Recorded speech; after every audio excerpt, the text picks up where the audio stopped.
What's the creepiest unsolved mystery? The body in boiler stack 9. Basically, some maintenance workers found a well-cooked body in the stack of a boiler in the steam plant at a paper mill. Nobody knows who it was, but there are signs that he died very slowly. He was found with his clothes off and wrapped around his feet and hands as if to protect himself from the searing hot metal. The theory is that he was exploring during the weekend when the boiler was off, got stuck, and was unable to alert anyone before they started the boilers back up the following week. The body had been in there for months by the time he was found. The Bowman children deserves a mention. 3 kids in Adelaide, South Australia, who went down to the beach in 1966 and never came back. They were seen talking to a man and then walking around the suburb. But that's it. Never came home. Never found. Nobody ever arrested. Police still following tips and digging for bodies more than 50 years later.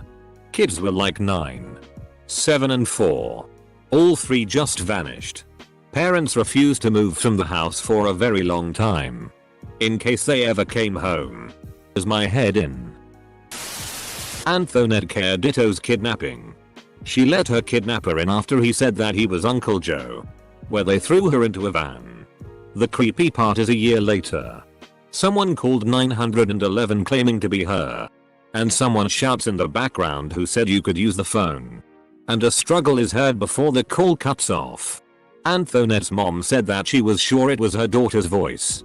Then 4 years later, a girl matching Antoinette's description was acting strange in a diner and left a note on a napkin that said please help. Call police. She's still missing. And she went missing in 1986. Asher degree. 10-year-old girl got up in the middle of the night, packed her backpack and left home. A year later her backpack was found buried inside a duct tape bag, 30 miles away in a construction site. She was seen multiple times walking alongside of a road during the stormy night. Andrew Gosden. Smart boy who had a perfect attendance record skipped school to go to a train station to buy a one-way ticket to King's Cross in London on his own. As soon as he leaves the station, he seemingly vanishes in an area crawling with CCTV cameras. None of the CCTV cameras in the entirety of London had saved footage of him, as the police waited 2 weeks before asking local businesses if there was any footage of him saved. And there's no evidence of him ever leaving the city. There's theories he was groomed or got snatched off the street, but that's pretty much impossible to do in such a busy area. He had a PSP on him when he disappeared, but Sony confirmed no PSN account had ever been made on his account. He had no access to the internet at home and didn't even have a mobile phone. Strangely, he left the charger for the PSP at home, suggesting he possibly intended to come back. The Sitager family murders. The killer stayed in their house for a while after the murders as if nothing had happened. He allegedly made himself some tea, took a nap, used their computer for a bit and helped himself to some of their ice cream.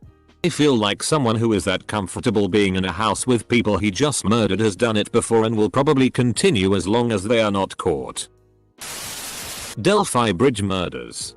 2 preteen girls were murdered near abandoned train bridge in Indiana, 2017.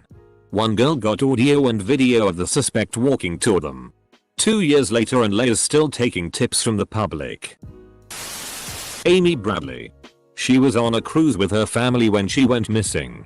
They only have suppositions on when exactly she disappeared, but it was on the ship since the last sight of her was when the ship was en route to the Antilles.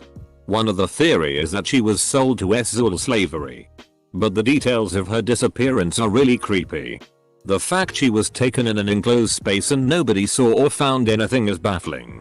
Also, the ship's crew were quite uncooperative, first with the family and then the FBI, leading some people to think they had a kind of deal with the Essex ring. Amy had told to her parents the night prior her disappearance that she was creeped out by some cruise members who were insistent for her to go with them on shore in Curacao.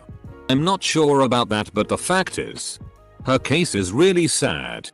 Some tourists have claimed to have seen her on the shore months later, malnourished and terrified with 2 men next to her. As of right now, It's been 21 years and she's still missing. Edit. David Miscavige's wife is still missing. The head of Scientology probably disappeared his wife. Didn't they keep finding pairs of hands and feet around Hollywood Hills a few years back? I never heard an update on that case. Zeb Quinn. The guy goes missing. His car is found with a live puppy inside. Headlights still on. And a pair of lips drawn on the back window with lipstick. His wiki page shows that a possible suspect was found. The co-worker he was with the night he went missing was later arrested for the murder of a celebrity chef and her husband. After his conviction, authorities found more evidence that have allowed them to also charge him with the murder of Zeb. But what that evidence is hasn't been said. The Mary Celeste is one of my favorites. In November of 1872, the American brigantine Mary Celeste set off from New York for Genoa, Italy, with 10 people aboard. Nearly a month later, a British ship spotted the Celeste adrift some 400 miles east of the Azores, an archipelago off the coast of Portugal. Save for a few feet of water in the hold, the ship was perfectly undamaged and still contained 6 months worth of food and water. The cargo was untouched, and the crew's belongings were still in their quarters. However, not a single soul could be found on board. One of the lifeboats was missing, but the crew was never seen again. Multitudes of explanations have been offered, particularly after an investigation at the time found no evidence of foul play. Today, the fate of the Mary Celeste remains largely a mystery. Pirates probably would have left the ship in a worse state. Mutiny seems unlikely to historians. I don't know about you, but my money is on sea monsters. The boy in the box. A little boy's body was found in a cardboard box in Philadelphia, America. When they examined him, they couldn't find a cause of death. His hair had recently been cut and they speculated that he was living his life as a little girl. The story goes quite deep, but they never found any suspects and it remains a mystery to this day. Edit. Sorry. They knew his cause of death. He was basically beaten all over and his head had 2 big whacks. I think the strongest theory here is that he was adopted, bought as a sex slave, and one night vomited his dinner up and was severely beaten until unconscious. Then bathed, which is when he died. The only main issue with this theory is the woman, Martha, who came forward saying her abusive mother killed him, had a history of mental illness. Despite this, her testimony corroborated with confidential information the police hadn't released. All in all, I've posted about this before elsewhere, but the Villisca X murders has got to be up there for me. Sometime around midnight between Sunday, the 9th of June, and Monday, the 10th of June, 1912. A person bludgeoned to death 8 people sleeping, including 2 adults and 6 children aged 5 through 12. The Max Headroom broadcasts. Probably the most harmless of any post here, because it was just a bloke in a mask chatting shit after hijacking Doctor Who. But if I was watching TV late at night and that thing happened, I wouldn't sleep for weeks. My favorite is probably John Lang's case. Basically, a local activist posts regularly about the Fresno Police Department and about how they were plotting against him. People thought he was crazy until he set up a camera that recorded lots of weird shit, including a bunch of cops parking across the street from his house staring at him in the middle of the night, and a van pulling up with a large camera that people theorized took thermal pictures through walls to see if anyone was inside. He posted that weekend the police was going to murder him and accurately predicted his death. The police released a report saying that he was stabbed repeatedly in the back and then recanted, saying it was supposedly a suicide of a crazy man. Just because you're paranoid doesn't mean they aren't after you. The one that has always creeped me out has never been big news. In the early 90s, I had a babysitter who loved to dumpster dive. One night she was doing it in this dumpster in downtown Sac, close to Wishing Well, and she found a skull with flesh still attached. It was a child's skull. She knew it instantly. She called her uncle, from a nearby payphone, and he told her to sit tight and got authorities there. when it was on the news. They said they determined it was the skull of a non-human primate. She called BS on it and has forever maintained that it was a child's skull. Around 10 years ago I found myself on Sacramento County's UID page and guess what's there? The remains of a child. Skull only. Found in a dumpster in downtown Sacramento. Fully lining up with everything I remember. I'll go check and link it. I'm sure it's still there. Correct me if I'm wrong, but did they ever actually catch the Zodiac killer? Been a while since I read anything about it, so things could have changed, but from what I remember they were never caught. Never caught. You might be recalling the Golden State Killer who they caught last year. 13-year-old Jared Negrete was a Boy Scout in California who disappeared while hiking with his troop in 1991. He was a little overweight, so the hike was too hard for him. So the scout leader decided to leave him behind and then reunite with him on the way back to camp. Well, he was never seen again except for a camera he must have dropped. The pictures made it seem like he was trying to use the flash to see in the dark. One of the pictures he took was of himself looking scared. The search continues. OMG, can't believe they left him behind. I went on a day hike with a family. I booked on a group hike so I didn't know them. The last bit of the hike was a bit more strenuous and the 6-year-old and 9-year-old didn't want to go. So the parents left them there. Luckily nothing happened, but seriously I was think WTH. You're in a foreign country on a mountain. Black Dahlia 10,000%. Cuts in half and completely drained of blood. Left somewhere posed for maximum effect. It still gives me the heebs. No matter how you look at it or what theory you subscribe to. None really 100% fit, and even if you consider it solved by a theory. Someone still did this to that poor woman. Literally terrifying. Semicolon. Also as a warning. About 3 years ago I was broken into. They stole essentially all my life savings, which was in precious metals. Along with a bunch of other misc personal belongings. The police never found them. 3 days later. I see my door is broken in again and thieves came back and put a couple things back. Including a gold ounce coin with a note attached that my dad had written to me when I was an infant. Telling me he loved me. Less creepy, just strange. The Mad Trapper of Rat River is quite freaky. It happened in 1930 when said trapper, nicknamed Albert Johnson, though no one knows his real name, was the target of a huge manhunt in northern Canada after opening fire and hurting an officer. The hunting posse was made of dozens of hounds. Numerous police officers, local natives and even an aviator who scouted the area from the air. The manhunt lasted 33 days, during which Johnson traveled 85 miles through blizzard, hostile terrain and cold weather, down to -40°F. Even managing to climb a 7,000 feet peak. It is estimated that he burned approximately 10,000 cal a day. In the final firefight, Johnson managed to shoot an officer dead, and his laugh after doing it is the only thing the other officers heard from him during the whole hunt. Then, he eventually got killed. It was never found out who he was or how he acquired the skills to survive in such a hostile environment. More recent forensics expertise found out he had an asymmetrical tailbone and a foot longer than the other. Not exactly creepy, but pretty weird and fascinating. Just what happened to MH370? A massive airliner en route from one heavily populated city to another suddenly hangs a hard left before quietly disappearing from radar. No distress signal. No emergency call. Just gone. Only one piece of debris ever found. Washed up on a beach thousands of miles away. What the hell happened? Edit. Okay. So I don't exactly buy the suicide theory at the moment. It's a distinct possibility. But so is pilot error or mechanical failure. Plus I don't know how trustworthy the sources promoting the suicide theory are. Considering some people are pushing it as though we know for sure that's what happened when we most certainly don't.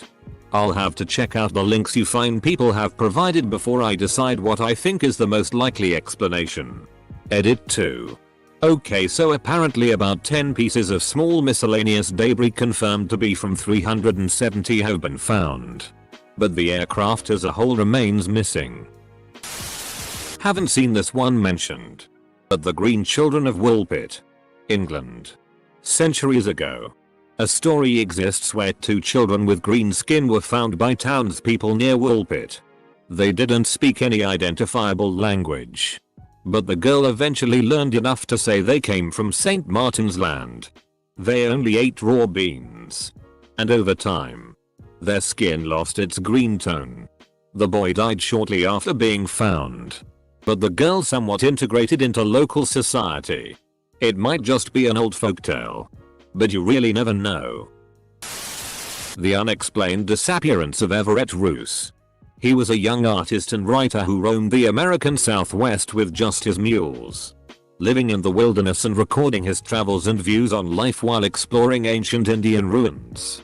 He disappeared in Davis Gulch. Camp still intact and burros grazing nearby. And although there were multiple search parties for years and years after his death, even today, nothing has ever been found.